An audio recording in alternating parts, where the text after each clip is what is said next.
And now I think we'll just jump in and see how it goes. All right, this will be an adventure. Here we go. Hello, everyone. This is the first playtest of Under a Hostile Sun. Would all the players here like to introduce themselves? Hi, I'm Amara Cohen, she, her. I am Arwen, also known as Gamora Dawn, she, her. And I am DM Dennis, he, him. And I am Gabriel, and he, him as well. Under a Hostile Sun takes place in the far future, and faster than light travel now exists, but that does not mean that colonizing other planets is easy. It's a brutal life, trying to adjust to this is an Arctic world, this is a molten world, this world has gigantic thunderstorms that burn up whole mountains. It's a very dangerous lifestyle, exploring these other worlds. Why do people do it?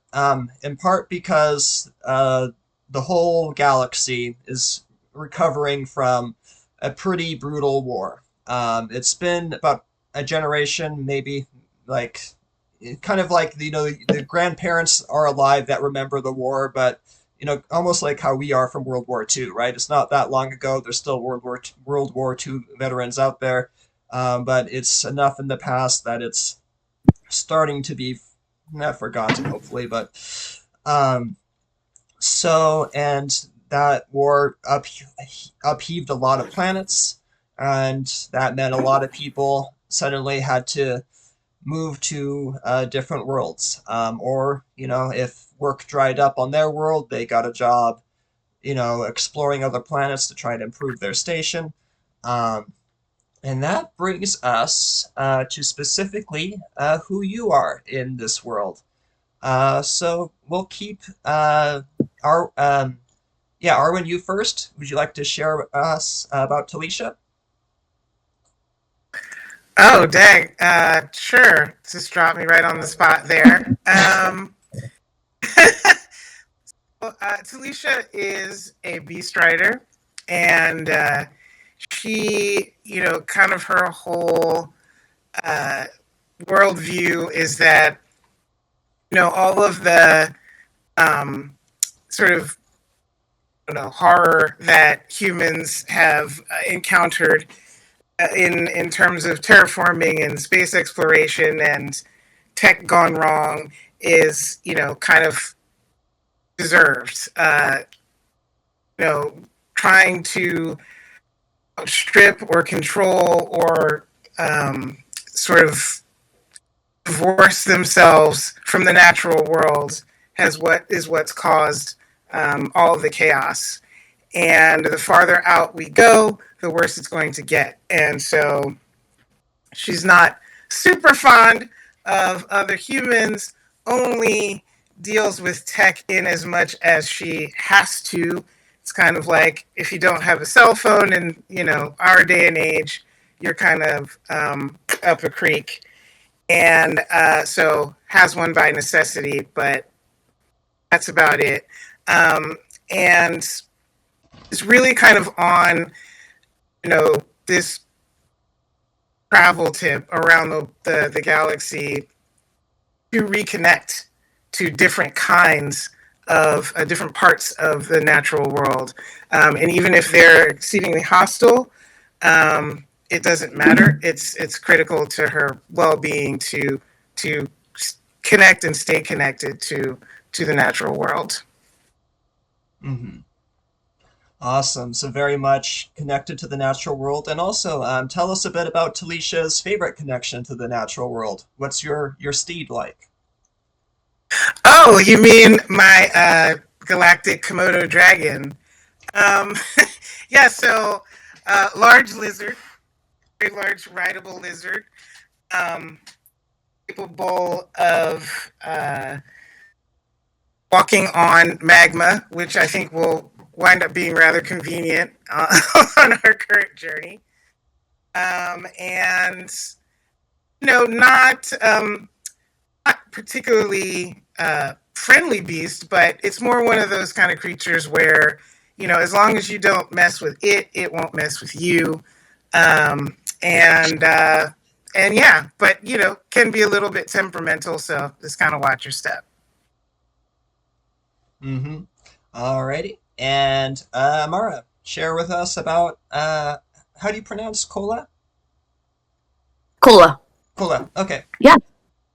Yeah, so Kola is a doctor, and she's an older woman. She wouldn't tell you this, but she's 73 years old. She has this thick, frizzy white hair that she kind of keeps back in a braid. And she's a little bit rambunctious. She kind of has accepted that she's on the older end of life and just does what she thinks is best at this point. She's really into herbs and has written several books about new herbs as she goes off and discovers different kinds. She's working right now on a new book that talks about herbs from other planets and looks at the healing quality of those herbs. She generally likes to help people, does a lot of healing, helping medically support different groups. But sometimes individuals come to her for a little bit of extra help on the side with things that are a little less legal, I guess you could put it like that.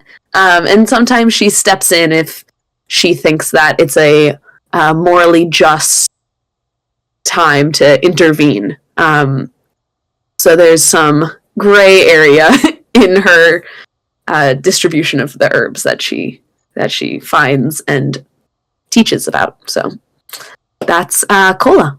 Sounds good. And continuing that theme of unique relationships with the law, we have Major Canis. Canis, or Big Dog. Those closest to me call me Big Dog. You can call me Major. So, Major Canis, some people would refer to him as a smuggler. He doesn't like to use that term. He just considers himself a businessman. While he's never been in a war, his family has, and they've passed certain traditions down from generation to generation. I consider myself an alpha male, mid-30s, 6'2", 175 pounds. My general appearance is that I like to dress in layers, so you never know what's underneath. I'm bearded and clean-cut, and I prominently display the fact that I'm missing my right pinky finger. That was one of the traditions let's put it this way. I made a pinky swear with my dad. I went back on it, thinking I could get away with it, and he cut the pinky off. Wow. All right. So so I'm hardcore, very, very hard edged, and I've learned the best traits from my dad, the bigger dog. I scowl a lot. I roll my eyes incessantly. I'm reluctantly tolerant of children and elderly, but I'm cynical of most everybody else. I'm a merchant by day, a businessman by night, and I can move things from A to B, and no one will see. And that's it. I like it. So, with that, we will move to this page. All right. So, before you, once it loads, you should see kind of the galactic map. You should see a lot of tokens. We're using my alien logo as a token. Everyone should have the ability to move the tokens. If you want to check that right now, you can. Cool. And these cards here kind of... Oh, go ahead, Amar. Oh, sorry, that was me. Yeah, I know I'm supposed to be able to move these tokens, but I don't remember how to do that? Is it just like a click and move? Because that ain't There's an working. arrow tool in the top Oh, there it left-hand is. corner. There we go. All right, cool. Got it.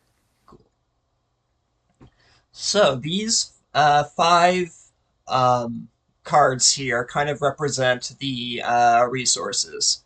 So there's, arcane algae you find in water, helpful herbs. You'll notice this kind of leading hand is clutching a helpful herb, hoping for healing. Molten minerals, has the fire symbol. Odd ore has this ore symbol, and on the right hand side, strange sap has the woodland symbol. If the currencies are ever hard to remember, you just think it basically follows the five elements. You got your fire, you got your water. So it's kind of what do we get from each of these environments. And prior to our adventure, right now, we did some rolls on Discord, and everyone was able to make their resource mining roll. So you notice I put your tokens next to the your player tokens next to the resource that you have. And without further ado,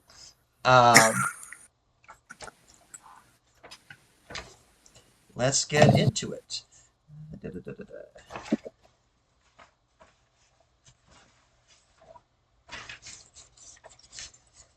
Scandal on Demeter VI. The ship shakes and convulses. You have heard at least 3 people barf behind you, and you're starting to feel the need to do so yourself.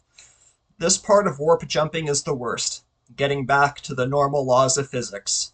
The ship screams and strains, as suddenly you are thrown against the belt, keeping you from hitting the ceiling. And, after an hour of terror, it is finally quiet. Before you, through the bridge viewer, is Demeter VI. And to give us all kind of a sense of how we feel about Demeter VI, there, token layer. Demeter VI, volcanic world, very, very molten. Somewhere on this strange planet, a group of miners have just vanished, and your job is to figure out what happened to them. So, presuming that the 3 of you have been in close quarters with each other for probably, when you got the distress call, you would have been in the area, so you would have been able to get there quickly. But if you were trying to get here for other reasons, you all would have been in close quarters with each other for quite a long time. So how's the party character-wise feel about each other?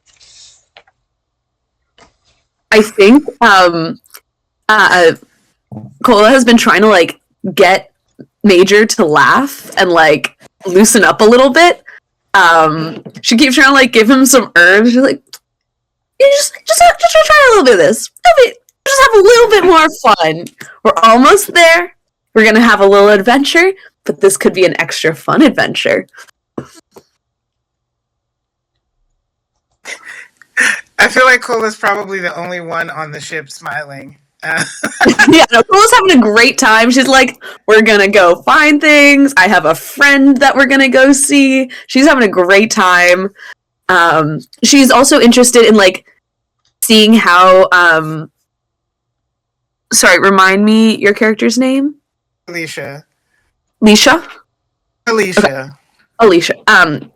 She's trying to see how Alicia's mount will eat any of the herbs and trying to do it kind of covertly to make sure that you're not upset about it, but is also experimentation. This is my chance. Yeah, I mean, probably not a lot of opportunity for that since probably spend more time with the lizard than with the people. So, yeah, I don't know. That would be a dicey process trying to get away with that. You keep watching me doing it. I'm like, "Oh, what?" I'm not doing anything. I'm fine. You're the one trying to do that. Although, if she did manage to get somewhat close with the herbs without my noticing, then the lizard would probably be pretty amenable to checking it out. Not much experimenting required to see that it'll eat probably anything. So just keep that in mind. I think the lizard and I are going to get along really well. Probably get along better with the lizard than me. Oh, but I've definitely been trying to befriend Alicia as well. So, And befriending's attempted. Everyone though is glad to have a bit more elbow room as the ship lands, and because you're here on important business, your reputation as adventurers has preceded you. You meet your contact for this enterprise. It is not your friend. Your friend is going to come up, Amara, but this is Clarity is a woman in her late 30s or early 40s. She wears a respectable business suit and greets you in an overly stilted professional manner. Welcome. Demeter Holdings Incorporated is grateful for your presence and gladly welcomes you to Demeter VI. Dr. Goldner will be with you shortly. In the meantime, is there anything I can do for you? do you garden here? Oh, yes, yes. And she kind of motions you towards the life support bubble. And that's narrative-wise when your characters took their dice rolls to collect resources. So you see this life resource bubble, and you all were able to pull some useful things out of it. Perfect. I was also wondering if you know where my friend Dr. Carmelo is. Oh, Dr. I'm excited to see him. Dr. Carmelo, she runs like a quick... And she gets kind of confused, and she kind of runs the query again like 3 times. And she says, we here at Demeter Holdings Incorporated value the privacy of our employees. Unfortunately, that means we cannot identify where Mr. Carmelo is at the moment. Pronounce the name one more time for me, Amara. Dr. Carmelo? Carmelo, yeah. And that strikes... Well, of course.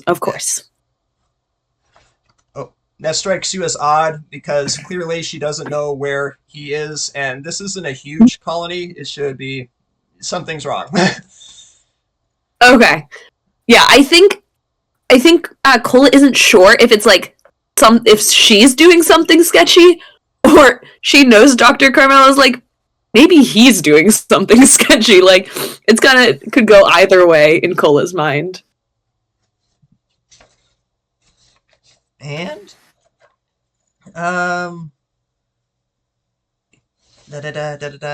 Tal'eshia, you notice I would say about a 12-year-old kid kind of looking at your lizard from around, some of the crops there. Doesn't want to be quite seen by the lizard friend, but also is clearly very interested. Okay. Well, I just smile and gesture to the kid, like, come on over. And this, the boy approaches you. He has a 3D printed leg. It's respectable. What I mean by that, like the technology-wise, it's a decently made 3D leg, but it's clearly not the best made 3D leg that a 50,000 years in the future could make, right? So it's the discount model for in this world of prosthetics. But he is able to walk on it and comes over and pets your lizard. Excuse me, are you here to find the missing miners? I like a kid who gets right down to business. He takes that. Why do you ask? Oh, my daddy is one of them. He said that Dr. Goldner was sending them to find something very important, that it can make things better for everyone on the station. Oh, well, I'm sorry to hear your daddy's missing. We'll do our best to find him and everyone else. Who's taking care of you? Oh, I have my grandma and other folks, and you kind of at this point you kind of notice that other citizens of Demeter VI have noted your arrival, right? I mean, there's standard additional workers for the colony that arrived on that spaceship, but they know that outside help was being contracted in for the situation, and you notice that some of them are interested in you all. Does the party try to engage, or do you try to keep to yourselves for the moment? I'm going to keep going around asking if anyone knows where Dr. Carmelo is. Make me a compassion check. So roll d20 and under your compassion. Okay. Are we rolling on Roll20 or on Discord? If you roll on Roll20 and set the 3D dice, that can be cool. But however you want to do it is fine by me. Did I exit? There it is. I'm not that fancy. So I'm just... did not roll under. That's a way to start. Yeah. I'm like really aggressive about it. I'm going around being like, hey, Dr. Carmelo, you know Dr. Carmelo? I'm here. It seems a little sketchy. Like, I'm not making this easy for myself. We're not gonna make it interesting. I mean, easy. Might as well make it interesting. Exactly. Kind of getting up in everyone's face, being like, do you know this man? Have you seen him? So, and some of you had questions about, and here we get to one of the first mechanics of the system, diplomatic keywords. So right now you failed your compassion check. What would be diplomacy or persuasion in other systems. So I know this population of people, and I know that their general bias, for a variety of very understandable reasons, is against nobles. So had you failed and had the noble keyword, like they might even be leaving right now. Like, we don't want to associate with this person. But you are one of them. Economically, again, this isn't an ideal world. It's the world that exists. But I'll tell you this, some of them seem to know something. They very much know something about Dr. Carmelo, but they aren't particularly telling y'all. I mean, I understand. Sometimes we gotta keep some secrets. Especially from strangers. Don't tell secrets to strangers, kids. And, Arlen, make a compassion check to see how much the boy regards you. Yeah, not my strong suit. I mean, I guess if I like It is my strong suit, and I still rolled over, so... Oh! Nope. That's not good. Definitely not under. Definitely not under. I think that at first I was sort of interested in talking to this kid, but I don't know. Maybe the lizard kind of shifts and gets a little antsy, and that transfers to me. And so, while in the middle of kind of talking to him, I just stand up, and I guess also a little bit distracted by the mess that Kola's stirring up too. So I'm kind of abrupt with him, and just cut off the conversation and just kind of start scanning around, because if she's setting something off, like, I want to know what's about to happen. Well, there's certain things that, they definitely know, but they're not quite ready to open up to you yet. The boy, though, does do one thing for y'all. Before he goes, he gives you, come on, Roll20. You can do it.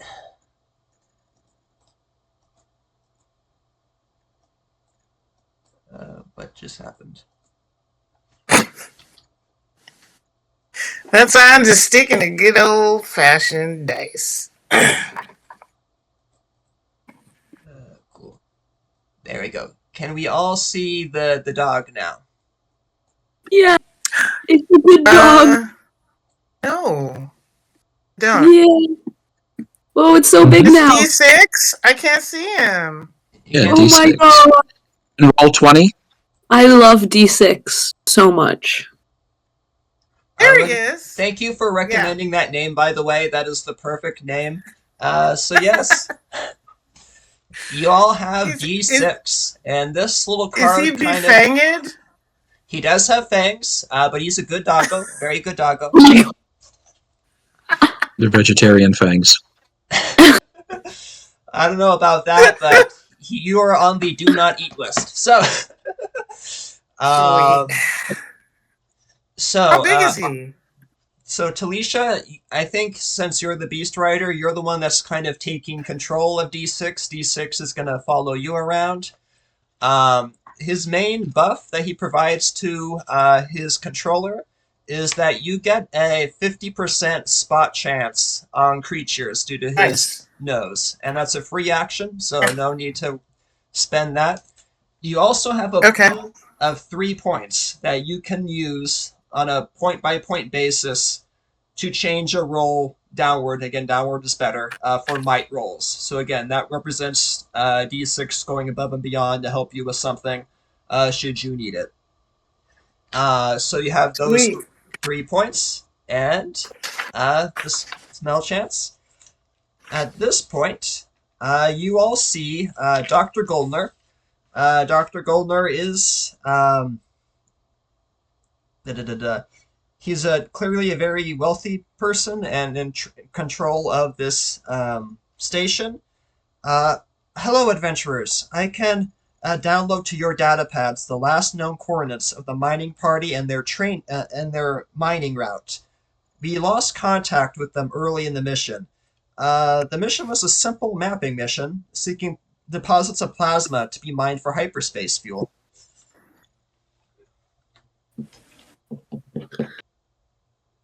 Oh, so the plasma's the stuff that apparently is gonna benefit everybody? He looks at you confused. Well, I mean, I personally think that the metallic fuels that we mine definitely help fuel the economy. He doesn't quite know what you're alluding to. Okay. Pause it. And where was this? Was this just to map it? Were they supposed to try to collect any samples? No, they were supposed to just map and come back.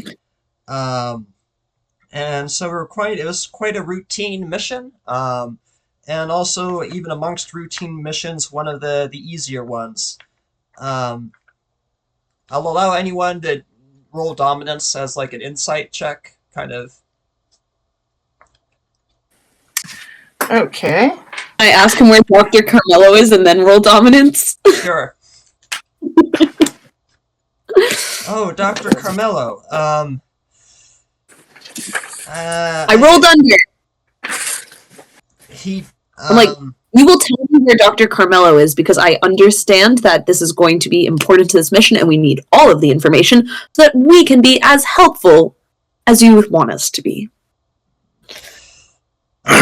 Dr. Carmelo in recent weeks has been, not to put too fine a point on it, somewhat belligerent towards station authorities.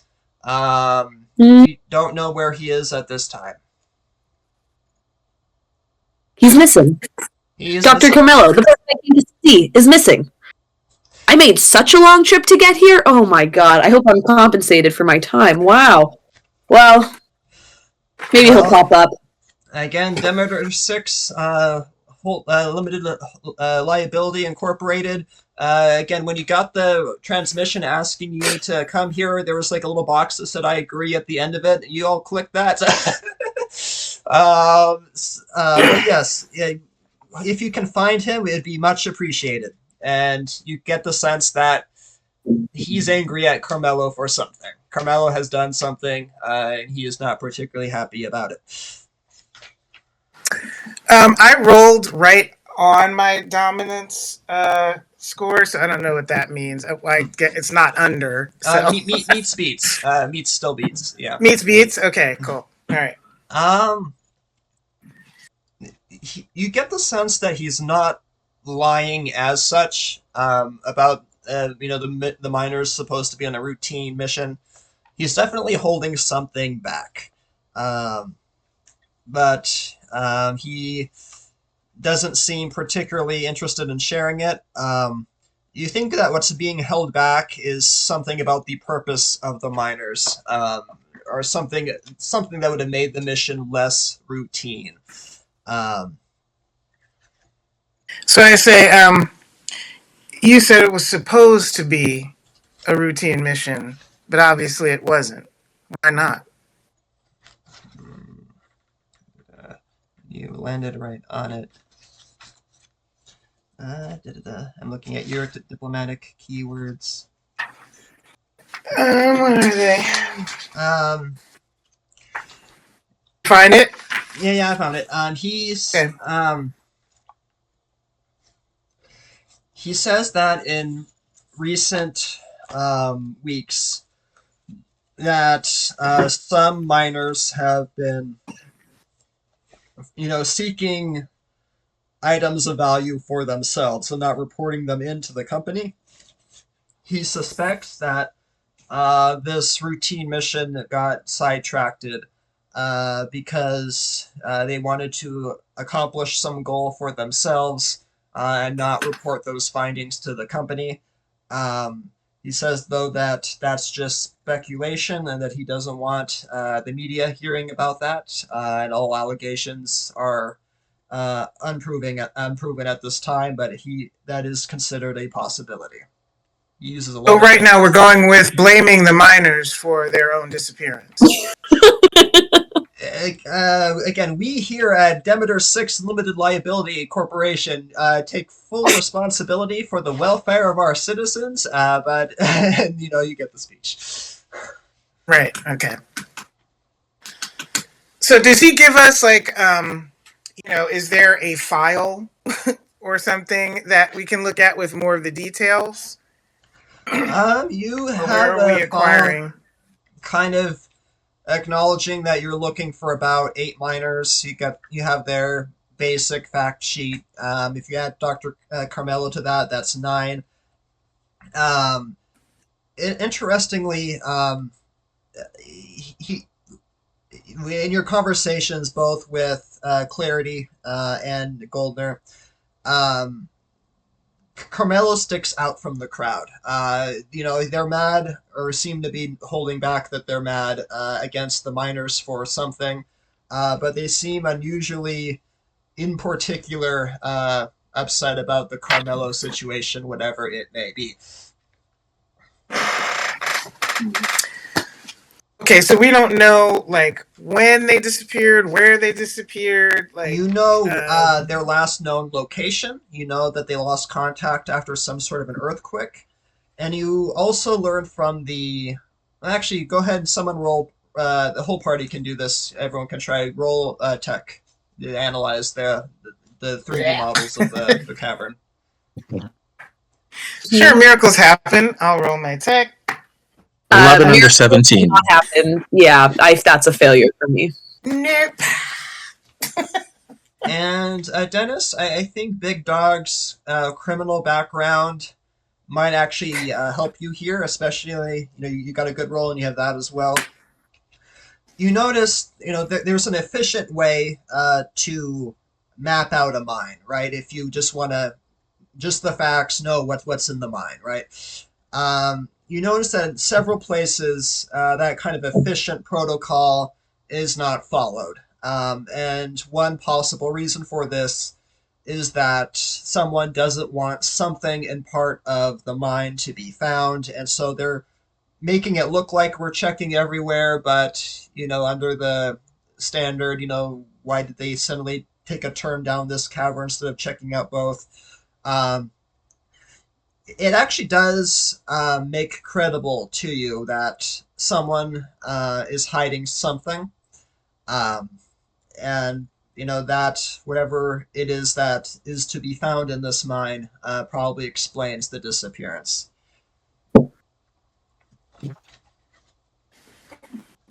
I won't say anything out loud. I'm just when I'm looking at the map, I'm gonna play it cool. Everything looks fine. Wonderful map. Whoever the cartographer is did a great job. Is that the little kid that was talking to Tal'eshia? Is that kid still around? You can find him. He's in the garden generally. Yeah, when Dr. Goldner was, when the words were escaping his lips, uh, uh, Major was pretty much rolling his eyes, and they just all he does is validate why I find cynicism everywhere. And he's going to look for that kid. After he spent a little bit of time picking things up around the office there, the room that we were in, just can't sell any of this stuff. If I find the little kid, Kola, the herbs that you shared with Major, do any of them taste good? She probably has some that taste good if you're looking for some. Would you have given to people under 18? Or... Yeah, a lot of it's like aspirin kind of things, because she's mostly a doctor, so she mostly has stuff to make your pain go away. Some of those medicines taste good. But the things, if you were trying to get a smile out of Major, would they have? I would assume that they would have been tasting these.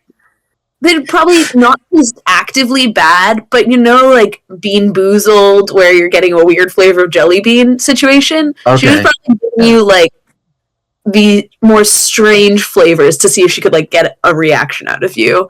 All right. If I find that kid, RPG system, take however many Bean Boozles out of the can, and if you get a bad one, that's. So, do I find that kid? Hello, sir. Hey, kid, come here. Okay. Yeah, I got a question. Mm-hmm. Got a question for you. And I'm going to pull out some of the herbs. I'm going to have them in my hand because I'm going to have faked taking them in front of Kola, and actually just kept them in my palm and made a fake chewing motion. But did you smile after you made the fake chewing motion? Well, Major typically has a cigar in his mouth, so it can mask expression. So if he did smile, it would have been a little bit like a grimace as he clenched down on his cigar. But because the less people can read him, the better he feels. Yeah. So he's going to say to the kid, I've got these. I think they're candy. I really don't know, but I'd like to share them with you. No, Mommy literally told me not to take candy from weird strangers I just met. Go ahead and roll you're using compassion more than dominance, so yeah, use test compassion. Use compassion? Okay. So even if I introduce myself to him, and so we're no longer strangers? He kind of looks towards the other adults, and the adults kind of say, well, he is here. One of them identifies the plant, but... Yeah. All right, I rolled a 20 over 11. Mm-hmm. He's probably calling the police right now. So one of the miners probably is calling the police, but the kid is willing to chat with you. What would you like to know, sir? I'm going to say to him, I'm just a big kid at heart. I agree with you. When these big people talk, they talk a language I really don't understand or really care about. But, I want to help find your father. So I'm wondering, I'm just curious, did your father ever talk about his work to you or around you? Sorry, sir. He would always complain about work, but mostly just about things. You can't really tell if the boy's holding something back or not. The boy seems receptive since you've mentioned liking his father, but at a 20, nat 20 would be bad in the system. Roll under. Not too much info is forthcoming. You do get the sense that I think even without rolling, that this is a people that has grievances against station management, and potentially getting evidence that would help them air those grievances might win you favor with them. So something to look out for. But as it looks, it seems that mostly you have, you have the location where they went missing, and you know that near that location there is a life support bubble.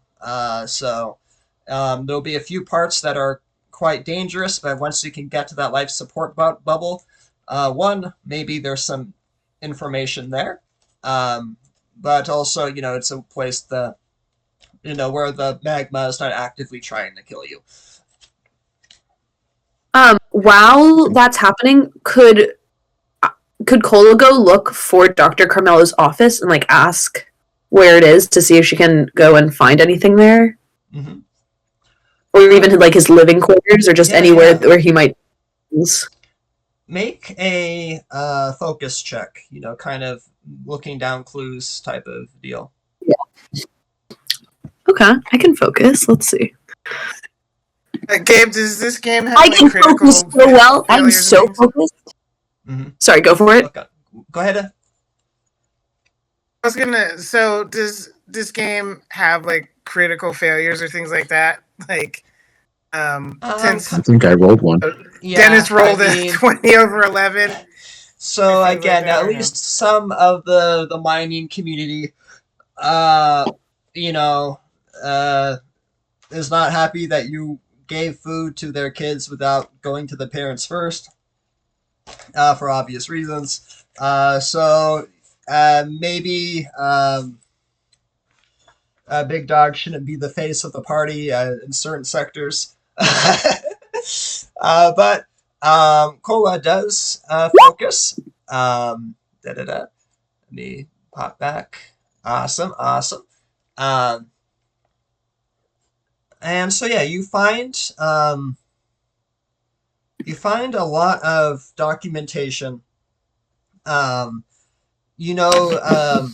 This professor well enough, that he does still, even centuries into the future, keep some analog notes, and also maybe you even know him well enough to guess his password, or at least find a way to beat the system. You again, it's in his kind of shorthand, so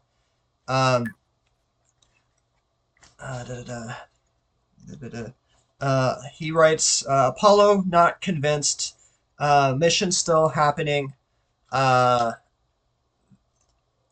superstition rising, reports unconfirmed, and there's a reference to an artifact that apparently was produced, but he doesn't think that this artifact means all that it was. But there's a lot of just scratched outs, kind of discussing different attempts to dissuade Apollo. And in this world, Apollo would be a name people use, so that is a person, Apollo. Specifically on this planet? Specifically on, around the galaxy, it's a name people would use. But probably this Apollo probably is on this planet. Okay. But somehow there was a lot of, I'll say this, there was a moral, you get a sense from the notes that Camillo had a moral choice to make. He didn't want to support something, but was also afraid that not being involved would diminish his ability to help. Camillo's a doctor, so possibly, again, he very much disapproved of this mission, was afraid that if he went on it, it would give all this credibility, whatever it is he's saying isn't credible. But then if I don't go on the mission, I can't be the doctor when they need it. So there was some frustrations around that. And the last note you kind of see written is they're still bringing them. And from context, you can't tell what them is referring to, but they're still bringing them. And from the frustrated way it's written, that in particular is a source of anger for him. Hmm. Got it. Do I find any herbs or anything lying around that I haven't seen before? Yeah, I'll say, no, he would have taken his whole store with him on the mission. Yeah. Yeah, that's fair. Cool. So, I'll go bring back, try to bring some of the notes that are transportable and show it to the crew. mhm. Big Dog, station security does say hello to you. You have a very awkward conversation, but then they're on their way. Big Dog does not get along with authority figures. And with that, are you all ready to go at least to where the last known location of the miners was? Oh, yeah. Mm-hmm. On the way there, everyone can take a roll for either molten minerals or odd ore. It's in quite abundance on this planet. If anyone wants to try for those, and each player gets one roll. Let's try odd ore. And is that so each one of those is connected to a different what do you call it? Right. So odd ore characteristic? is might. It looks Might, like the okay. old lady was able to mine some odd ore. She still has it. We were like so confused. We just see Kola like God. picking up these huge rocks and be like, "Is this it? Is this it?" Go ahead and roll a d6, All right. Samara. All right. Ooh, D6, fancy. Ooh, my, I'm still rolling under. You know, that's why I got it too. Terrible. So we've got some 2 odd ores here. I'm probably tripping over molten minerals, but can't find them anyway. So no goodies for me. Darn. And Dennis? So much Yeah, fun. Major's going to roll for the molten minerals. He got an 8 under 17. Perfect. Go ahead and roll the d6. I got a 4. Whoa. What's that? Sorry, 17 is wild. That's so far from what I have for anything. That's one of the things we're going to play test. When people roll for stats, very different outcomes result, I've noticed. So we'll see whether that adds interest to the game or adds frustration to the game. But roll a d6, Dennis. Did you roll a d6? I rolled it with the d20. I got a 4. 4, perfect. All right, 1, 2, and you should see me moving the tokens, kind of representing a visual. All right, we have party stores are 3 arcane algae, 3 helpful herbs. Helpful herbs is the medical one, and molten minerals, what you can use to make explosives and potentially other useful things. We have 4 of. Odd ore can be used to make structures. We have 2 of those. And we got some strange sap, which can be used for mutations and the like.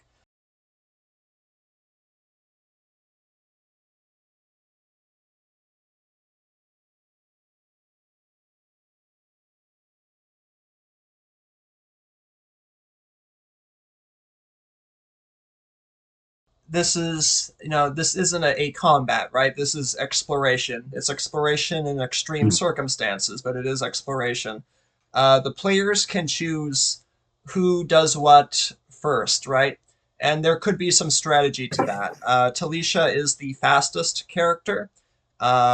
She could use that speed perhaps to scout stuff out, and it's presumed you have comms, radio back information, so others can adjust their decisions.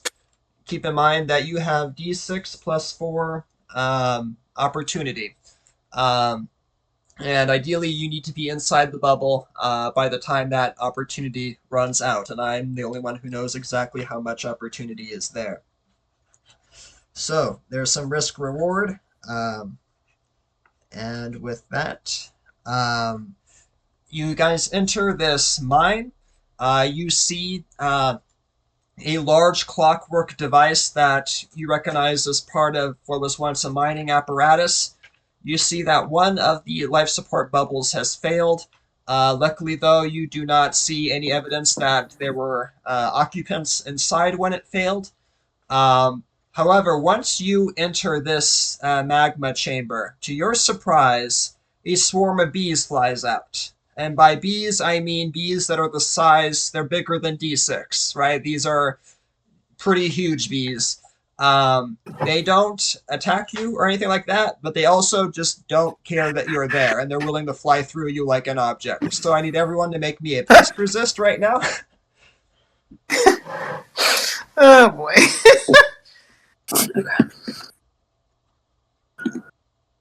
All right, I succeed. Cool. So you made it. Good. So for pest resist, you're rolling okay. what again? A You're d20? Starting. Your Yeah, current D20. stamina- Yeah, roll a d20. Your current stamina. Try to get under your current stamina plus whatever pest resist bonus you have. And no one's taken any So, damage okay. yet, so everyone's at starting stamina. All right. So By I the way, have mine says plus. Oh, go ahead. Sorry. Okay, you're good. Mine says current stamina plus -1. Oof. My character sheet. Oh yeah. What does that mean?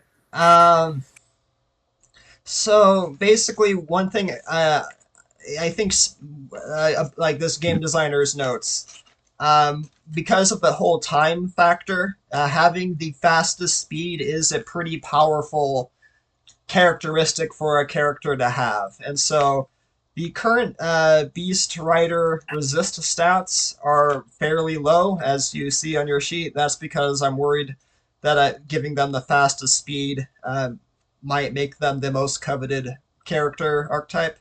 That's very much under debate, though. So you're trying to get under a 12 or under, at least on this build. Maybe next session I'll decide, I can. Oh, I see. Yeah. Okay. That's fine, because I rolled a 1 anyway. I was just perfect. curious. Fancy. Oh, let's, I didn't know if that was a typo. I couldn't figure out what was going on there. But okay. well, it's wonderful that everybody else did so good. I rolled a 16 over 12, so I'm probably allergic to the bee stings that I'm getting. Mm-hmm. This is my first good roll, so shoot. So on a It's fail, something. all rolls that Big Dog makes for the first round are compared against stats that are one less than usual, and you also you're going to be able to move or act, but not both, because you're spending basically one of your actions swatting bees away. But that just clears after one round, and then you'll be back to full. All right. So this thing right here is like a wall, a barrier, right? So there's no going through this. That's, a wall. You see basically this pool of green goo to the... And again, just for our YouTubers, I do use map directions, even though we're on another planet. To the right is the east. So to the east, you see this pool of green liquid. You also see a generator, some other interesting things here. This generator? Yep. Okay. That's the one. You also see a kind of a Tesla coil looking thing in the distance. You know that the support bubble is somewhere, to the northeast of your current location. And with that, Tal'eshia, you have the highest speed, so we will let you go first. Okay, so what kind of maneuvering space are we talking about in here? The cavern's big enough. Are we outside still? You're under the ground, but this is a pretty massive cavern. You can stand up, you can walk around, you can jump. There's bees the size of wolves flying over your head. Right. Okay. All right. So, kind of, for all intents and purposes, we're outside-ish. Like, there's not a lot of constriction in terms of space, right? Right. Okay. Okay, so we can't see the support bubble, but from what I'm seeing, it looks like these gears. Are we right on top of those? Like how close are we to? You are, I mean, on your hex, there's plenty of room to not be standing on the gears, but you can Okay. also be standing on them, and they might serve a useful bridge over the magma for those of us that can't walk on magma. All right, and then I'm also seeing like these massive flowers. Are those in our view yet? We can Yes, see all basically. Okay, we can see everything that's on the map. correct. The That the northeast players should be can see. blocked out, but the fog of war, but everything else should be visible. All right, so it's clear to us that we don't see the bubble from here. So, but we have a map that should be. You said northeast. Mm-hmm. All right. Let's see. Well, let me just make sure I understand the movement rules.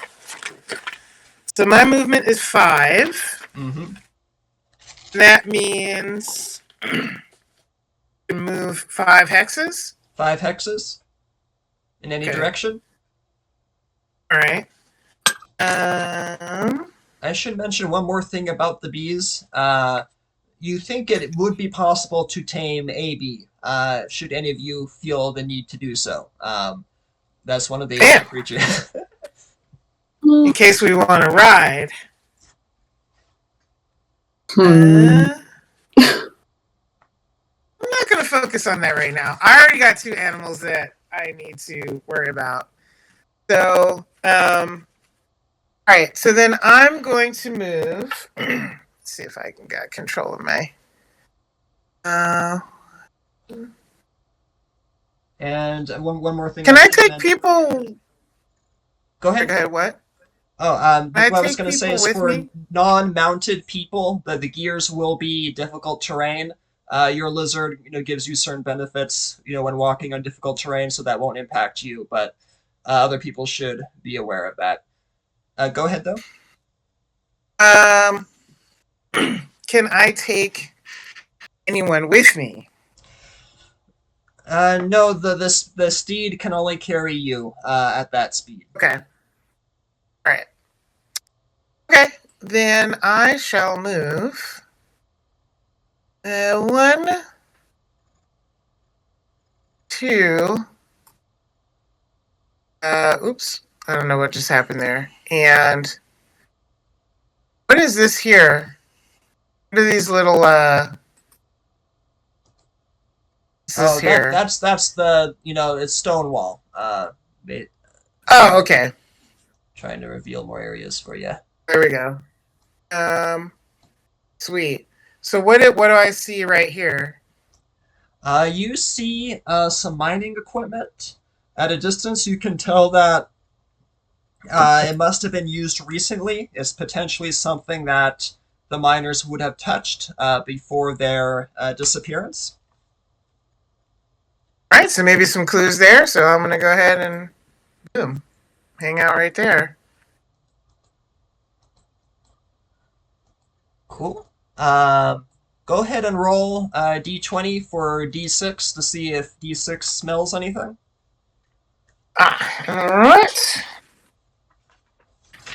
It's a 15. No, nothing quite yet. There's a lot of maybe oil, or not oil would be, but some sort of lubricant on the gears. Very smelly, finding it hard to smell.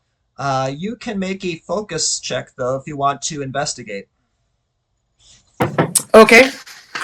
I suppose I'll do that while they are trying to stumble their way along to join me. Oops. It is a 9 under 16. 9 under 16. Investigation reveals that these generators had to be fixed repeatedly. indicating that they were poorly manufactured by Demeter VI Holdings Incorporated, and also potentially being useful for that grievance report you might want to write to get on the miner's good side. So you get yeah, absolutely. 2 clue points for that. All right, sweet. Okay.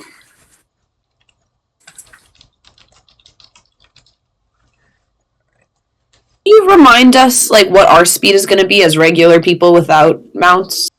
So you will have 3, and that means on the gears. If you, I mean, the way you're gonna like land on the gears, it looks like on your 3rd movement, so you'll be fine this turn. But it might be like to speed of 2 on the gears.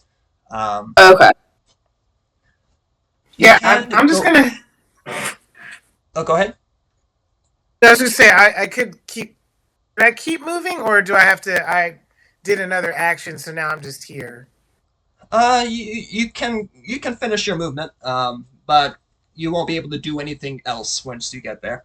All right, I don't want to do much else because I actually want to wait for the others and not get too far in case they need help. But can I see what this thing is from where I'm at? It's a electrical Tesla coil. You know, trying to power this. Oh, that's the Tesla coil. Mhm. Okay. It's functional? It's functional, know, but as you've discovered, kind of suboptimal. You know, it powers the generator, or the generator powers it, but it's okay. poorly made. Oh, so those things got it. They're connected. Okay. Makes sense. All right. Gabe, I'll just wait for them. one question about turns. Is it possible to like move do our turns kind of simultaneously? So if one of us, like if I want to, I think it's called push. Like if I want to help him climb over the gears, can we both be moving over there at the same time? I help him and like we're doing the turns at the same time. Sure. Okay. All right, Major. I'm gonna throw you over these. You ready? And she like rolls up her like very baggy, flowy sleeves, and they fall right back down. And she's not really waiting for a response. She's like, we're both walking over there, and she is just going to shove you. And then I think that's as far as she can get over the gears. Does she have the strength to shove a 175-pound man over the gears? Do I have to roll for push? Yep. Gabe? We're gonna find out. Roll might. Oh no. Yeah, But I I do feel not. like Cola's just I been just waiting start, for like, a moment like this. Shove. I'm like just pushing you, and you're just not moving at all. You're just sitting there watching me push you. So You're like, why? Now I'm smiling. Yeah. So I moved you 3, Dennis, because you went along with Amara's plan. But yeah, you're not going to get a bonus shove movement this round. Any actions you want to take at your current locations? Well, I tried to push, so I can't do that. Dennis. Sorry, that's my action. Yeah. Major. So Tal'eshia's already investigated the that area. Is Tal'eshia she?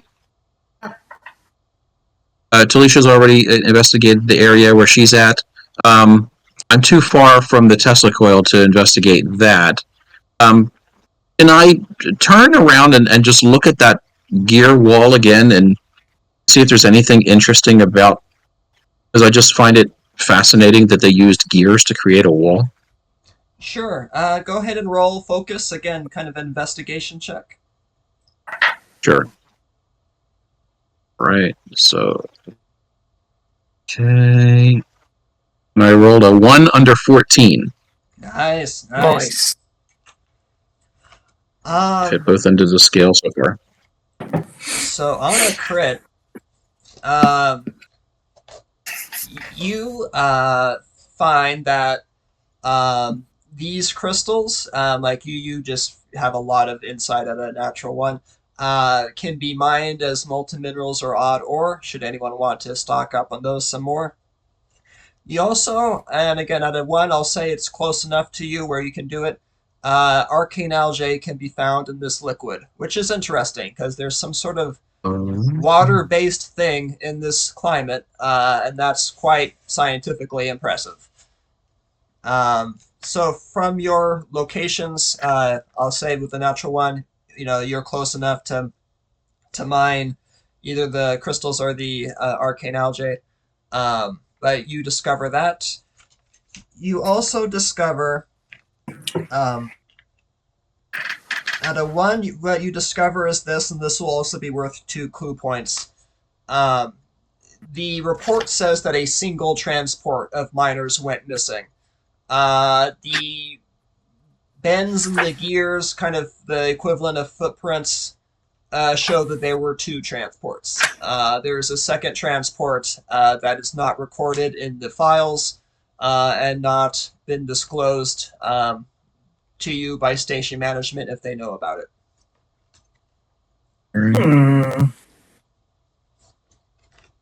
And then the mining of the minerals, is that something that I can do right now, or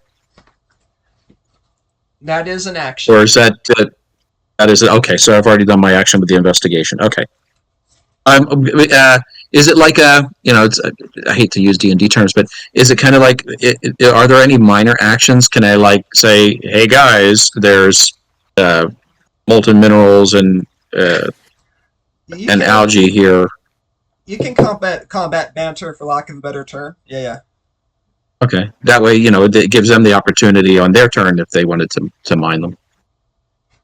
Cool. Mm-hmm. Okay, I'll announce it to those guys at those.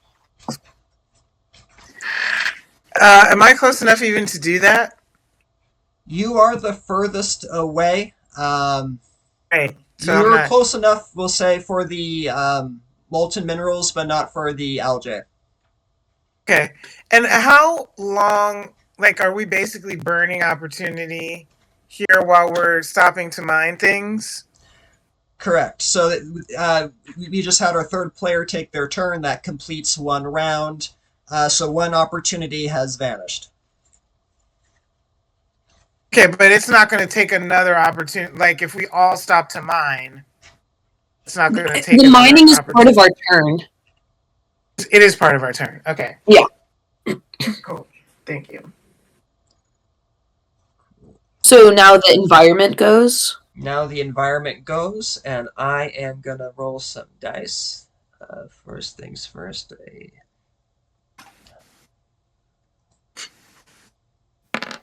3 and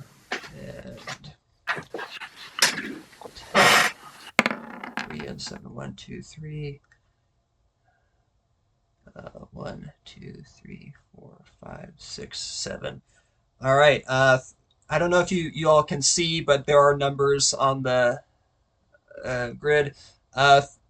Cell 37 is right next to Tal'eshia, but not on Tal'eshia, so that is fairly lucky. There's a magma burst that happens there. What burst? A magma burst. Magma burst. Cool. But you Must are be pretty. Okay. 4, 1, 2, 3, 4, and now I roll my D.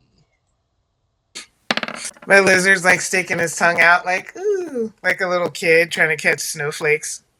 Their tongue. And you hear another magma burst in the distance, but it does not hit you. You all are getting to a part of the chamber that's very intense with the heat. Elemental resistance roll needed at the start of your actions. Else you can move or act, but not both. So, with that, who would like to go first? Let's keep the speedy person going speedy. Yeah. Yeah, it looks like there's beyond the Tesla coil though. It looks like we are surrounded by a lava flow or something. I think it's fair for you to see a little more. Okay. All right. Hold on. Let me move. Oh, that's nice. That's nothing. I could hop right over that, couldn't I? Mm-hmm. It's not gonna help nobody else though.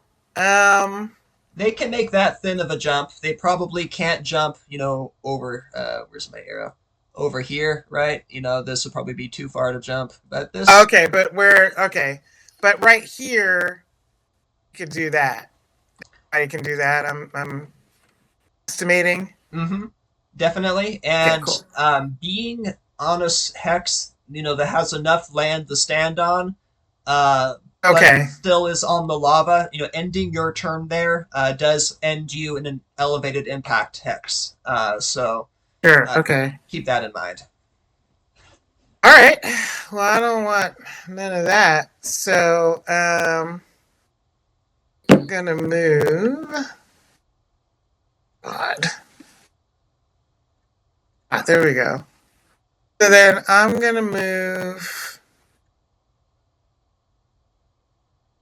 right here.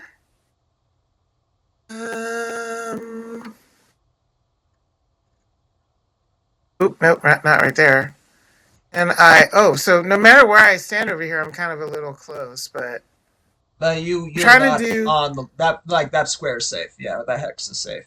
square is safe, but how about this one? This looks a little. That's 90% not lava. I'll allow it. Yeah. Okay.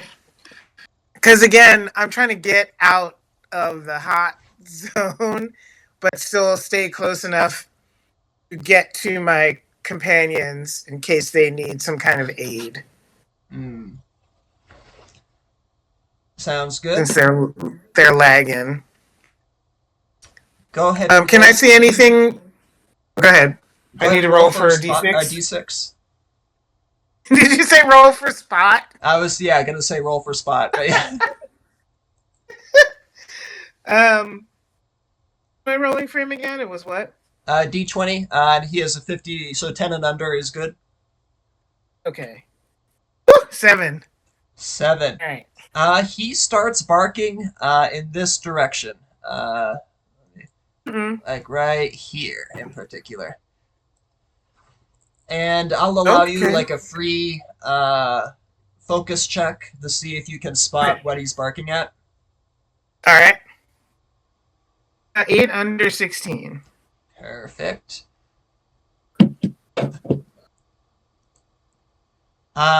There's this fairly large magma beetle, and it has some sort of a what I guess could look like an egg sac, like it's carrying an egg, kind of gooey membranous thing that shelters the egg while it moves, and it's waddling towards you. It doesn't seem, it's not hissing at you, it's not threatened, not baring its teeth or anything like that, but it does seem to be headed in your general direction. All right. Well, I might try to, wait. So how do I determine whether I can tame this thing or not? Because we could tame the bees. Mm-hmm. So you think that it's a magma-based creature, a gift of. Right. What did I assign to this? 2 of the either arcane algae or strange sap can open up a tame attempt. Oh, cool. I've got 3 units of arcane algae, so when it's close enough for me to, offer up. I mean, have you taken an action yet this turn? If you like, I can arrange it to have it be there. So I have not taken an action. I guess some clarity about beasties. So this one doesn't appear to be overtly hostile. So taming it it's not necessarily to keep it from eating us or something or attacking. It's more just like to kind of maybe gain some kind of benefit from befriending it that we might not have. Like maybe it's, I don't know, good at finding tunnels or something under here. We don't know, but taming it would kind of give me an idea of what sort of characteristics it has. Correct. So, beasts generally provide a buff. They also generally have a stat pool. And what might be of interest going into the next session, beasts can convert basic resources into more rare resources. Ew. Okay. All right. Yeah, I want to try to offer up some of this tasty arcane algae and see if it wants to take a nibble. All right. Make me 3 dominance checks. All right.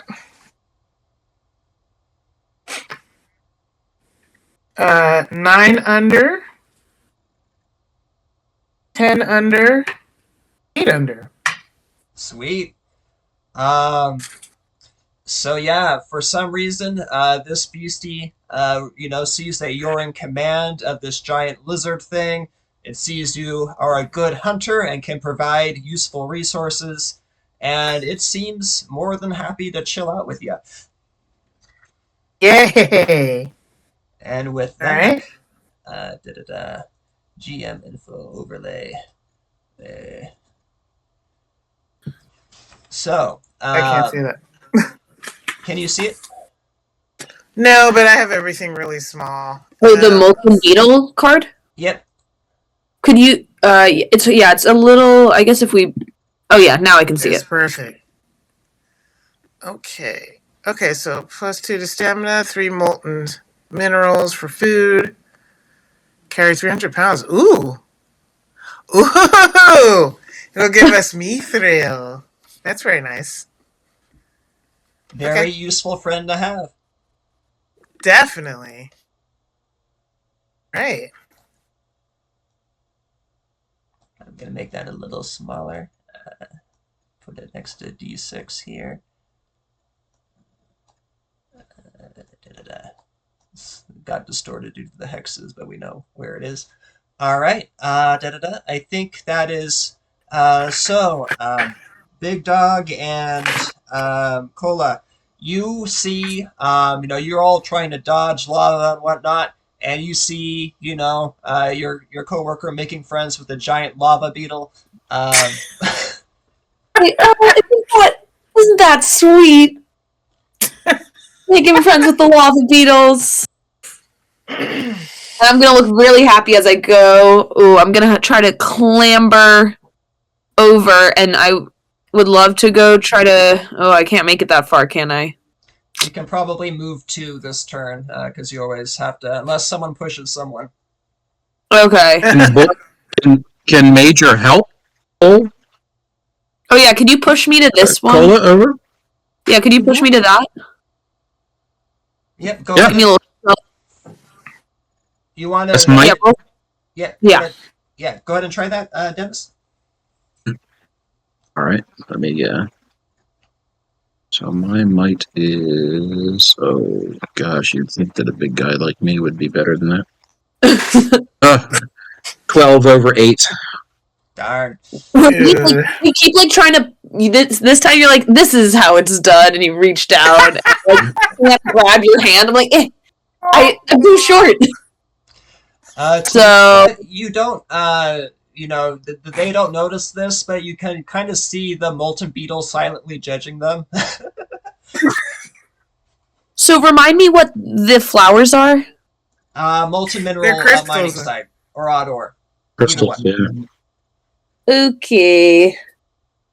Well, I guess while in Rome, I will try to mine some molten minerals. Ha ha ha. As I expected, I did not succeed. Fair enough. So, yeah. Big Dog, What would you like? Where would you like to move? Am I able to mine minerals from where I'm standing?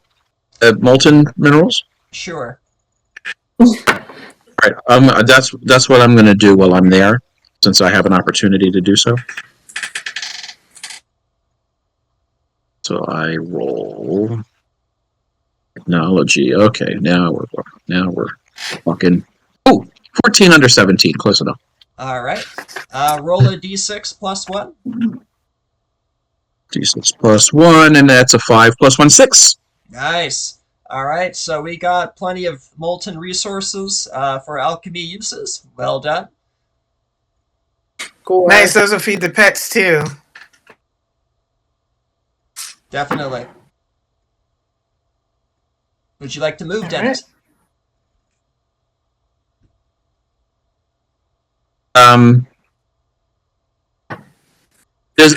From where we're standing, where Kola and I are standing, does it look like the only way forward is really the direction that Tal'eshia's, the path that Tal'eshia's on?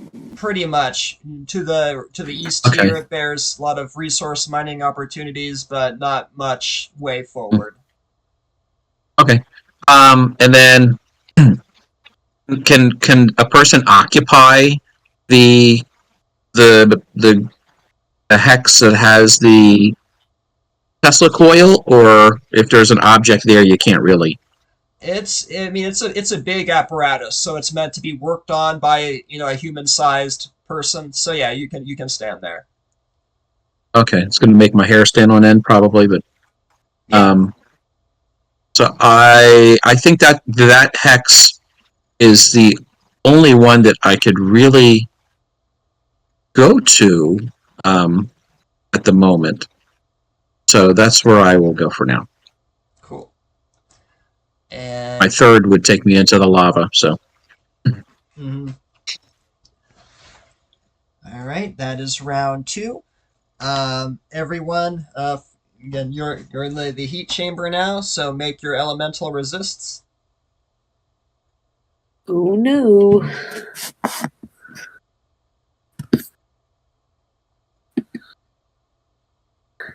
I fail. 5 under. Perfect. Yeah. 21 over 12. Oh boy. How did you get over 20? That was a short trip. Because I rolled a 19, but my elemental resist has a +2. No, But you add that to That What happened? increases your stat. Oh, I add that to my stamina? Oh, okay. Woo! So I'm still 19 over 14. So, Screwed, but not as screwed. Yeah. yes, correct. So Dennis, Tal'eshia was good. Amara, did you make it? No, I did not survive. All right, so you two can move or act, but not both this round. Because again, the heat's wearing on you. It's not damaging you per se, but it's wearing on you. Tal'eshia, what would you like to do? Actually, one more thing for me. The creature that you've befriended is trying to communicate with you. I'll allow your favorite of compassion or dominance. It is a dominant species, but you're trying to communicate with it.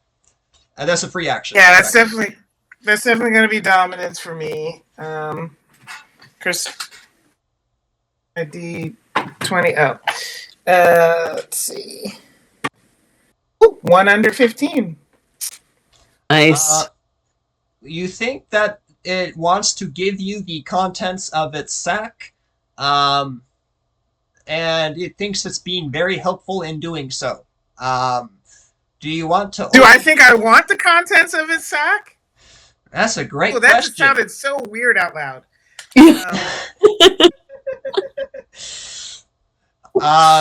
Do you want to open it here or elsewhere? Where's elsewhere? Like The to life save it support for bubble. later? Yeah, we don't know where the support bubble is yet, right? You must be getting close. Well, I mean, like, is there a way that I can be like, hey, let's just go ahead and wait on that?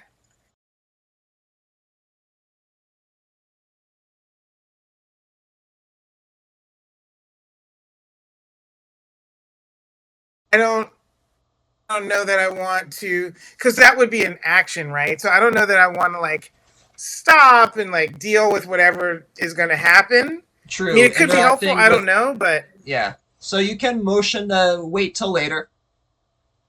okay. I mean, is it okay with that, or is it like irritated? You're the alpha. It's chill. All right, cool. That's what I like to hear. All right. Everyone's burning. I don't have I don't know that that's happening to them, right? I mean, they're not, losing stamina actively, right? They're I didn't roll for flame bursts. But as far as you know, you'll get a pass this turn. They can move or act, but not both, right? They're dehydrated, they're exhausted. They can roll again next turn to shake it off. Um, but they're not in active danger. Right. Because I can't necessarily see that they're just schwitzing or whatever. Like, as long as there's no flame bursts that they have to dodge, I just assume all is well. Nobody's communicating with me that not things are not going well. So, all right. Sorry, were we at the? Did everyone go? That was kind of the environment's turn. I acted for the beetle. You Okay. responded, but now you can move and take your action. All right. I'm just gonna keep it pushing. So this looks like it's kind of thinning out. Well, from here, I can see to the northwest and to the northeast, right? So do I get more mappage? Make That's a gonna free determine. focus check for me. All right. 14 under 16. Okay, that'll work.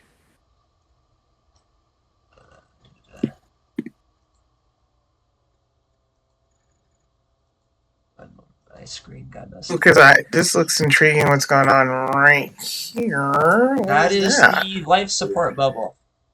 Woo, that's where I'm going. So this is where am I? So it's here. So 1, 2, 3. Yeah, that'll get me there. Maybe here. I don't know. Yeah, I can't completely you're stand. adjacent to it either way. So Okay. Cool. all right. I need to roll for the pup. No. Huh? Oh yeah, go ahead and roll for the I need pup. to roll. 18. No further information at this time. D6 thinks Okay. there are treats inside the life support bubble, and it wants one. Okie doke. All right, All right. Kola. All right. I'm just gonna move here. Going for the algae? Yeah, but I can't roll for it right now because of my limitations due to the environment. Sounds good. Big Dog. One more over. Gonna take my full 3. All right. Am I seeing that Kola is okay? That Kola's not in any immediate danger? You see, Kola's, life support signals on your heads-up display are the same as usual. All right. And am I able to see that Tal'eshia is over at that bubble? I'm assuming not, because I would have seen that bubble otherwise from where I was standing then. Does Tal'eshia share this info with the party? Oh, yes, I do. Do we have like helmet communication? Yeah, you have comms. It's the far future. Okay, cool. So I say, I think I found the bubble.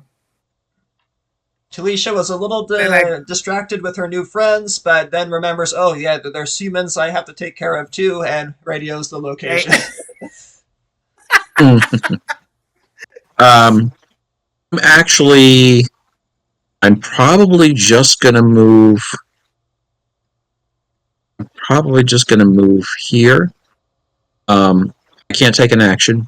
I can only move, but I'm going to move there just to position myself closer to Kola in the event that Kola There is Cool. a winds up solid eating us. wall there. It's not the best mapage on my part, but this is meant to be like a fairly solid barrier. Oh, okay. That's not just rubble. It's Yeah. an actual wall going across there. So I'm on that wall. All right. So I'll put myself here. Cool. And Kola's on the other side of the wall. Right. So basically, I just drew pink on D6. Basically, there's like this little wedge, right? The cavern kind of closes in here. Maybe this is where the earthquake was that hurt the miners, and you all fit through this little passageway to get in. Okay. Gotcha. Okay. Everything all right over there, Kola? Oh yeah, I'm gonna go find some algae. No, I don't know that we have time for all of that. We probably Plenty of time. All right, top of the order. Okay. I will roll for flame bursts this time. Let me see. That is a 2, which is your parallel, Amara. Let's see how we do on the D12. This is your doom. Ember's finna cut your time in half. 5. So, all right, flame burst happens on the bridge, but you are safely in the water. That's the first flame burst. Second flame burst goes off. 1, 2, 3. That should actually be fairly safe for people because the wall's there.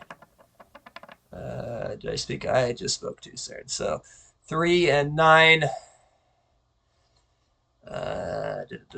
Ruler from the 3. I'm gonna rule that's in the wall. So you hear the cavern shake, Amara, or Kola, but you are fine. And and all right, we'll start with Tal'eshia. At the start of your turns, make that elemental resist to see if you get to act and move or move and act.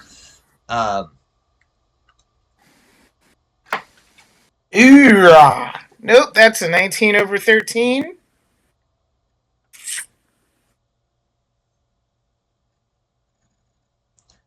What would you like to do or move? Okay.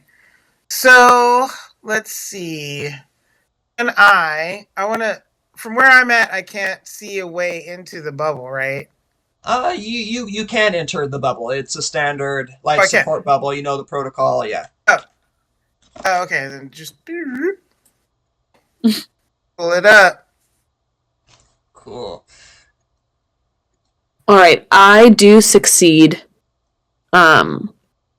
So I'm gonna first try to go for some of that sweet arcane algae.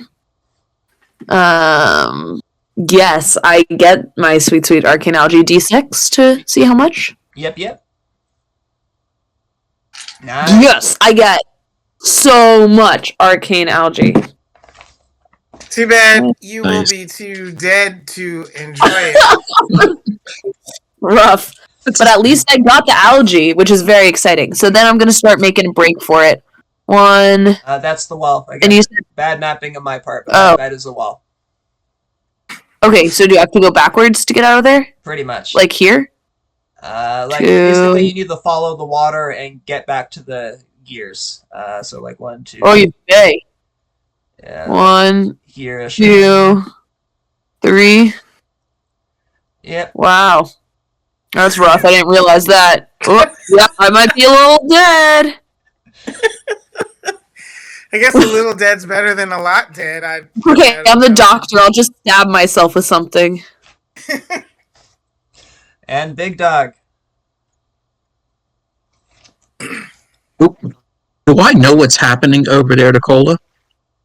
I mean, over the comms, you probably hear, the sounds of swishing water as she pulls, kelp and algae and all the rest out of the liquids.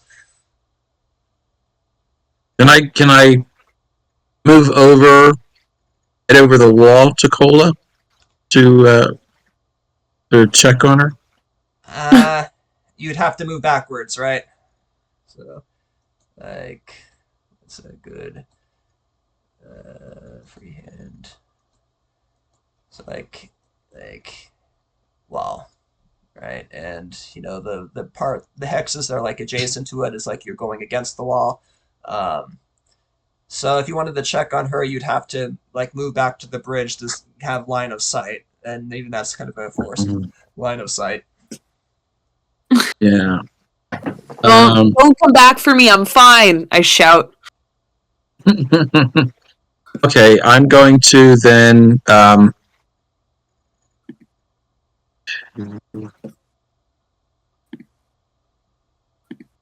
I move here, or am I in the lava? Yeah, that's one of the thin spots, so you can jump that. Okay. I still can't do an action, right? I'm just a movement or action. You failed that elemental resist for this round? Oh, yeah. Oh, for this round? For this round. I don't think I rolled for this round. I don't think I rolled it yet. Go ahead and roll. So let me try it again, and all right. It's elemental, you said, right? Elemental. Okay. Well, it wasn't a 91 over 14. It's a 16 over 14. So yes, I failed.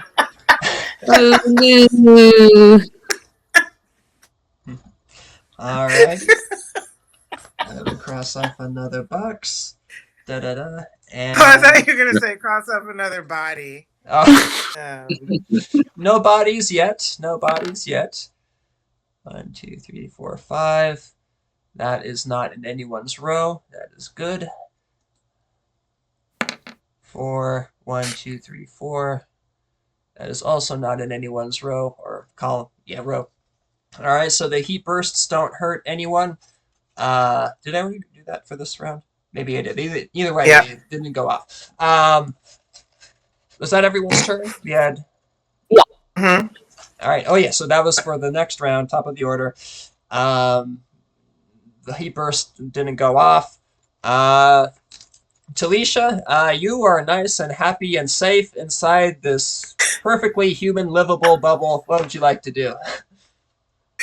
It's just gonna be me and the dog and the beetle and the lizard finding these lost miners.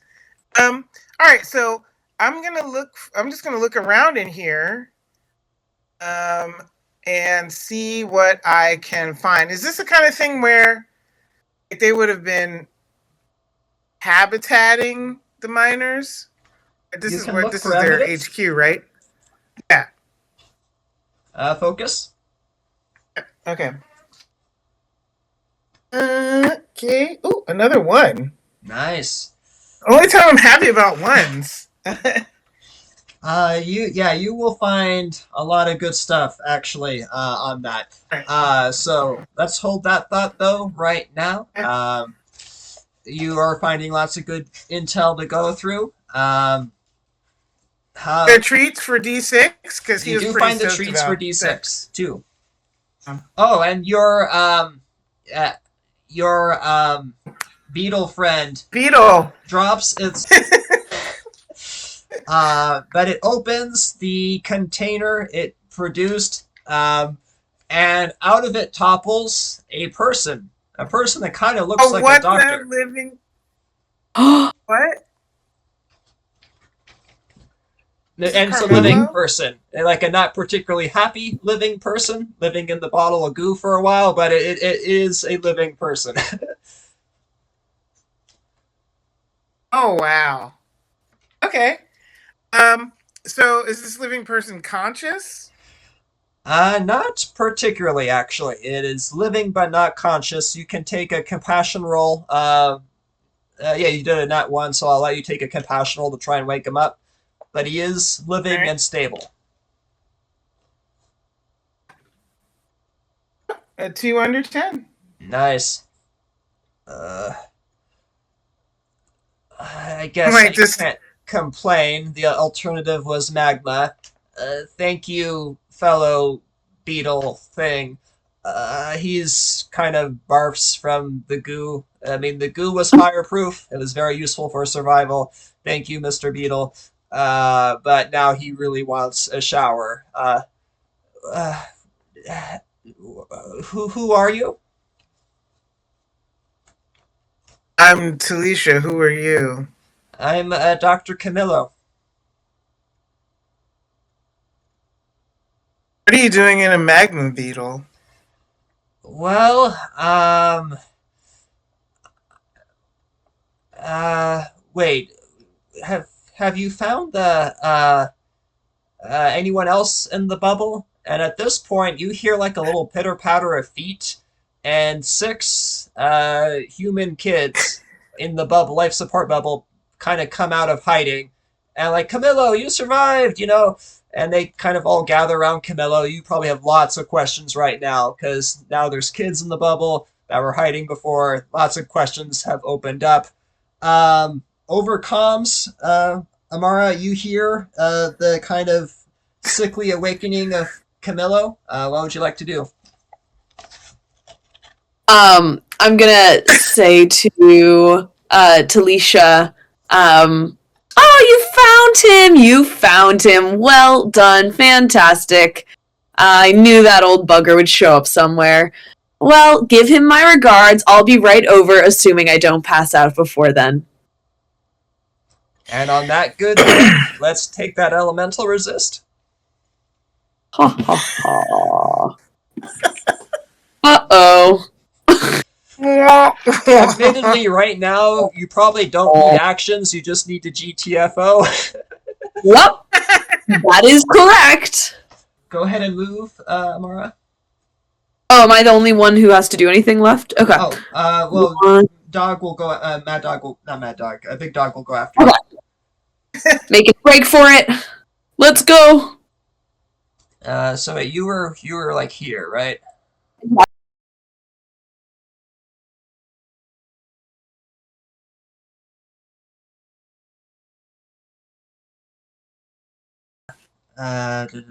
And Big Dog.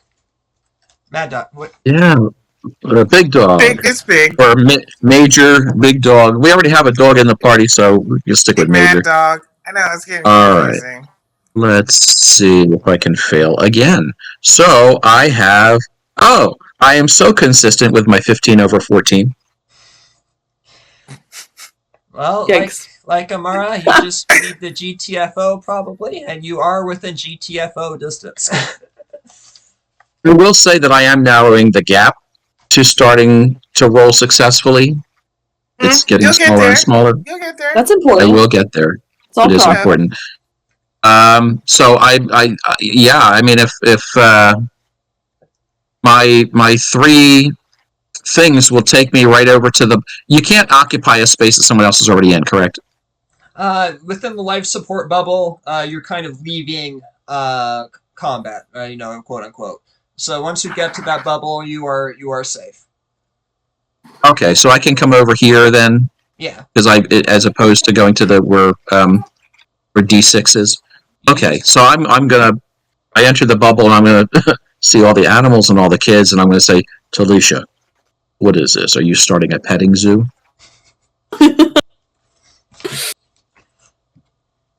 Alrighty. Amara, we are gonna. Am I the only one? You're the only one who in needs- danger. We do allow dash actions. Let's see. Oh, good. Yeah. Oh, we do allow dash actions? I think we will. Yeah. Again, we're building the Very- system as we. Yeah. 1. And then this is like 2 to get over that? Get over that, yeah, 3. Okay, so that would probably be all 6 of my moves. Cool. All right. And you are Can someone very lucky because this was the last round, and you had thus have, upcoming is the last round, and you have just enough time to squeeze in. You had 7 rounds of opportunity. Oh god. Whew. I mean, that's the average number, right? Because it's a +4. Yeah. Okay, cool. That's what I was depending on the fact that it wasn't gonna be like a short one. You took the risks paid off.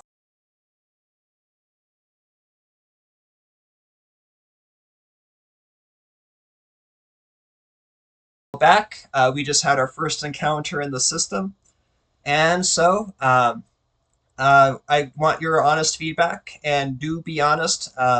To kind of give you a context, there's a lot of RPG games on itch.io because anyone can post anything they want on itch.io, and sometimes I wonder, were any of these play tested, right? Or like someone thought they were a brilliant game designer, they put something on there and it doesn't make any sense. So the purpose of these play tests is, I want to, my product on itch.io to, have some honest feedback and improvements.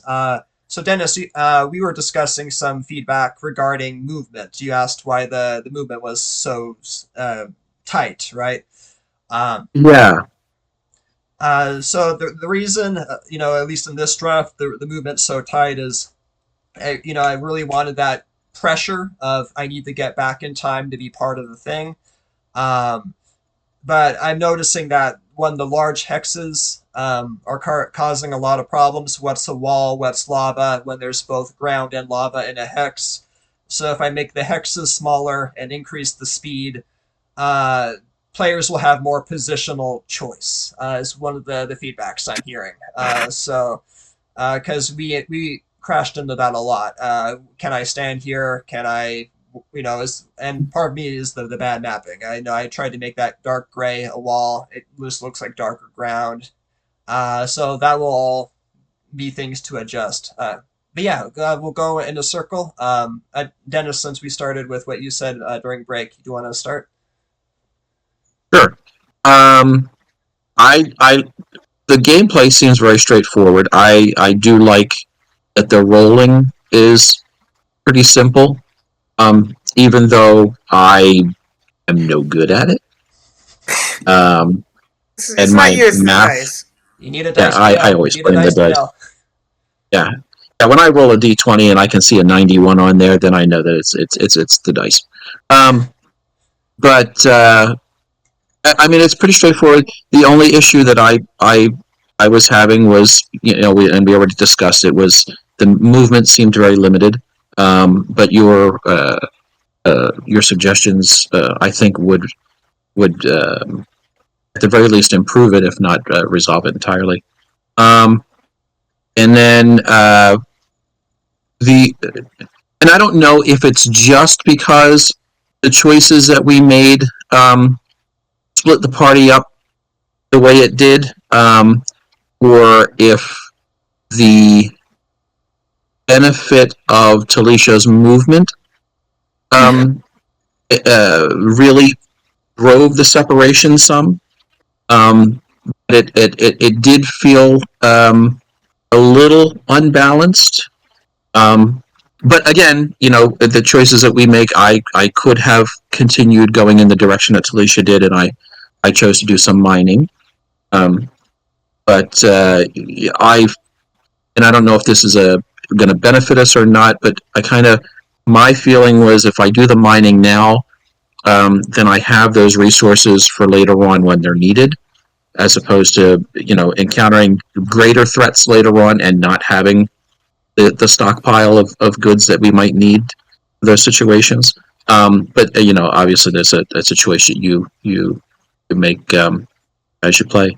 I like it. I'm enjoying it. I think the mechanics seem simple enough and are easy to follow, and I like the fact that it's not a combat heavy game. I really do appreciate that. So you play so many of these other games, and there's almost a feeling that the DM or GM is looking for opportunities to slide or force combat in there to satisfy you know fit all three of those elements into the game. Exploration, social interaction, as combat. So I do like that this one tips it in the opposite direction, takes combat out of the way, but adds an additional element of exploration. And with different types of threats. So I really appreciate that. Yeah. I like it. Thank you. Yep. All right. Well, kind of, going kind of in a row. Amara, what would you like to say? Yeah, I mean, building off of what Dennis was saying, that the fact that you have like an objective while you're going through these actions really adds some level of complexity, because everyone engages in situations differently. So, right, like Tanisha was able to just like run to freedom, whereas my character's like, I'm gonna go look for algae. Yay! In combat, you're so forced to you're like, kill the big bad. Right. And sometimes people are a little more creative than that, but it's like very repetitive. I really appreciated how I had my movement and I had my one action. And that action had a lot of options. Like, I kept looking through the list and be like, which one do I want to do? And it doesn't feel like one is so much better than the other. It just feels like you have a lot of options, and because everyone has the same options, that also helps it feel more balanced, because I often feel like some characters end up having a lot of choice with what they do. Like if you're in D&D and your character has tons of different like bonus actions they could take, or tons of different actions, you get more choice. And then some characters are like, I'm just going to hit it with my sword each time. The orc barbarian, right? I hit thing with sword. Yeah, so this allows everyone to get equal amount of choice. I would say the one thing that you could consider, and I don't know if this messes like with your vision of it, as the time begins to actually run out, the opportunity runs out. Like when there's 2 left, like there's some kind of warning that goes off, just so that the players who are screwed, like in a way, it actually like builds the tension where how screwed you are. And because the range is pretty big, like a D6 allows for a lot of variation in how much opportunity you have. It could be like having that knowledge that warning's going to go off at some point, and maybe people play it strategically, like trying to stay closer so that doesn't happen, but that's also a choice that limits their mobility if they're trying to play it safe. I like that. So I think there's ways to like not kill players and give them, but also keep it challenging. Yeah, I could give each type of planet like a proximity value, right? Alert the players at 3, alert the players, and that could be another stat that the GM can play with. Like, this is an environment where you have a big range, but you have a strong I'm not sure, not proximity. I'll have to think of what term to use, but you'll get warned, within 4. That gives players some choice. Or if it's like you'll get warned in 2 in this environment, that players have, that could be another way to make each environment feel different.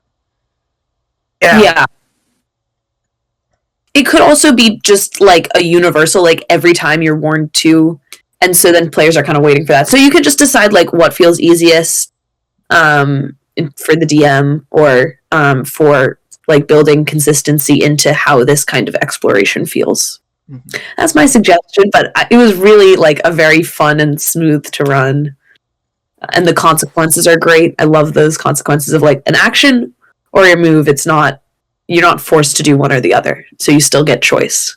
Mm-hmm. One thing I do, and not to rep my own system, but like you're saying, it's very possible to make each environment feel very different, very easily. And sometimes in RPG combat, if it's the big bad, there's some more options the DM has. But if it's the middle fight, because we need to have a middle fight, right?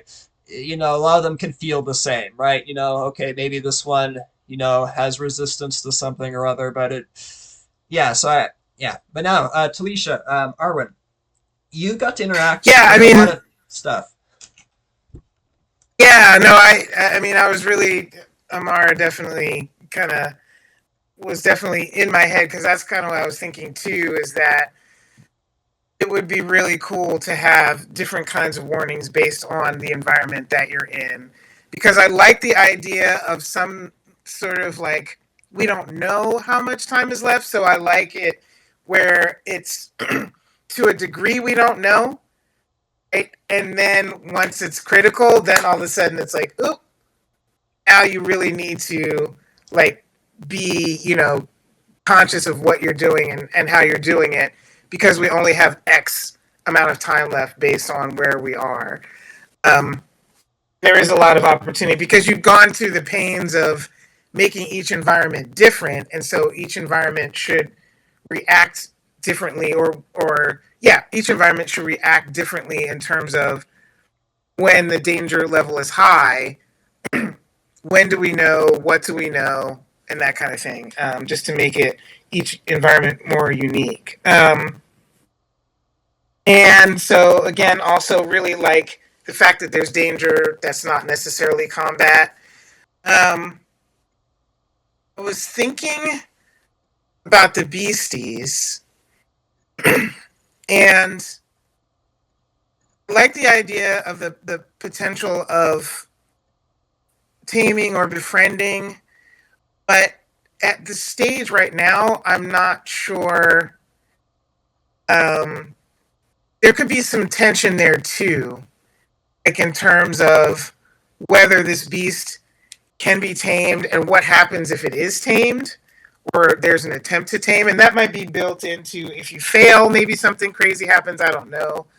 So, like, if the beetle gets mad at you, it tries to bite your head off, and we don't start a combat per se, but, we record some damage or whatever. Yeah, I think I like the idea of there being, other than like a mechanical consequence. I like the idea of there being some sense of like not really knowing whether or not you actually want to even attempt to tame this thing. Not like just like, oh yeah, you can try to tame it and there's no danger before that. I don't know if that makes sense, but Right. So one of the things I have to figure out, and this is something is kind of what I call the Pokédex problem. It's if you're on a planet, do you know what the creature wants to eat? To be tamed. right. And the mechanical problem is if I say no, then it takes more rounds. So you have to like do a knowledge check, and then try to tame it, and all the rest. And the players are going to be making these choices, while the clock's running out. So Right. that's something I'm trying to figure out how to handle. Like, I don't want every player to just know what every creature in the galaxy does, but I also need the players to have enough info to act on. Yeah, I mean, yeah, and so I like that idea of trying to figure out how to interact or even to interact with a beastie. Um, that's clock ticking too, right? So that also adds another level of tension. But I do like the idea. I do like that now we have stats for the beasties, because I think before, when we played before it was a playtest, we didn't have stats for them. And so we didn't know exactly what they could do for us. Mm-hmm.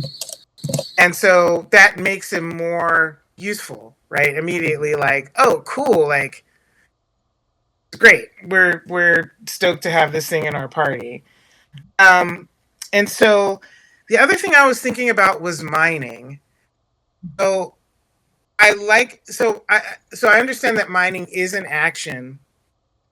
I do wonder if mining needs to maybe be a special action or something that takes a little longer or something like that, because I'm trying to picture what mining means, and maybe each element has a different mining time or something like that, right? Because I can't imagine that scooping up like a jar of algae takes the same time as like, I don't know, carving out molten minerals or odd ore, right? So like the environment, the mining should also have unique elements and unique mechanics and unique time related to it.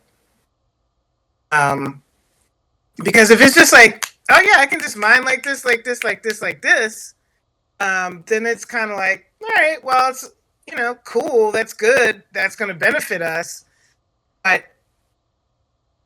could you really carve out again some odd ore? Even if it's already broken up in a rubble pile, you have to dig through the rubble, right? Like, yeah, so it should, so each mining element should have its unique characteristics. And then you can decide what those characteristics are, whether it's time or danger or, whatever it is. Because then that would make that experience more interesting versus like, cool, boom, I mine this and I'm out. But I told you before, yeah. And I just think this game is really cool. Like it's not like anything I have encountered before, and I appreciate how different it is. I'm just excited to see how we continue to rate. So really, really happy to be on the playtest. Thank you. I really appreciate your creativity too. Can I throw in together? Can I throw in a comment on top of her comments regarding the mining side of it? I agree with a lot of it. The only one that I would be probably concerned with is increasing the time it takes to do the mining. Because if there's lots of opportunities for mining during the course of the game, it might not be good to bog down the progress of the game to do more time with the mining. I know that you had said, Gabe, that you're trying to prevent it from being like a gear-heavy type of campaign. But maybe for mining purposes, having a specific tool that's needed for mining. So for each type of element that you're trying to mine requires a tool, just like lockpicks require, or picking locks requires the lockpicks.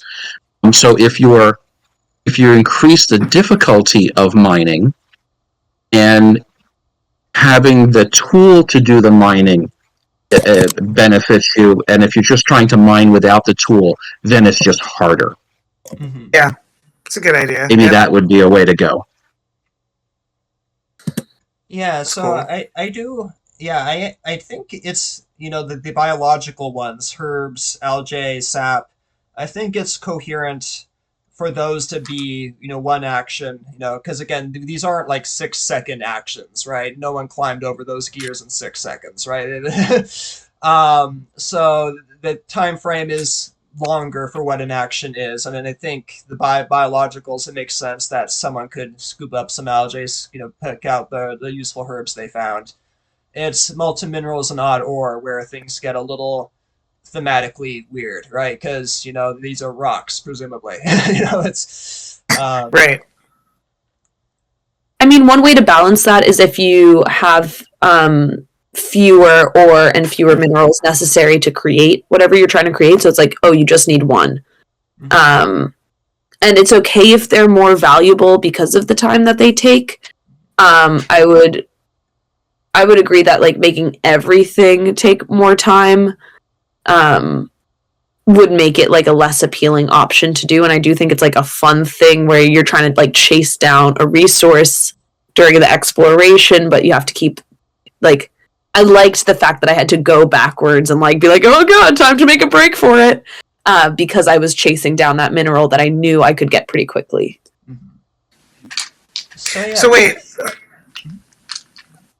so Amara, when you were saying initially like only need one, so are you saying like also could be dependent on how much you want to mine? Oh, that's another idea. Yeah, like you could say, okay, like for a full action, like for one action, I'm going to try to mine just like a D3, but if I spend 2 actions, I could get a D8 or something. Where it scales up in a way where it's not just like, oh, you're just doubling how much you get. It's like you actually could have the possibility of getting even more if you take 2 actions. But what I was initially proposing was that essentially you make ore and minerals more valuable. So like they are harder to get, they take more time to get, and that's just an accepted fact. But once you get them, like you can build a lot with them, or doesn't require that much of it to build something. Just so that it balances a little bit in terms of like the effort you put in versus what you're going to get out of it. Mm-hmm. I do like, because right now the currencies are too similar. So, Arwen, I do like this idea of building into how they're mined, and whatnot, some concrete, so because it should feel different, if I have 5 tokens in odd ore versus 5 tokens in helpful herbs, Mm-hmm. yeah. Yep. So all good ideas. Cool.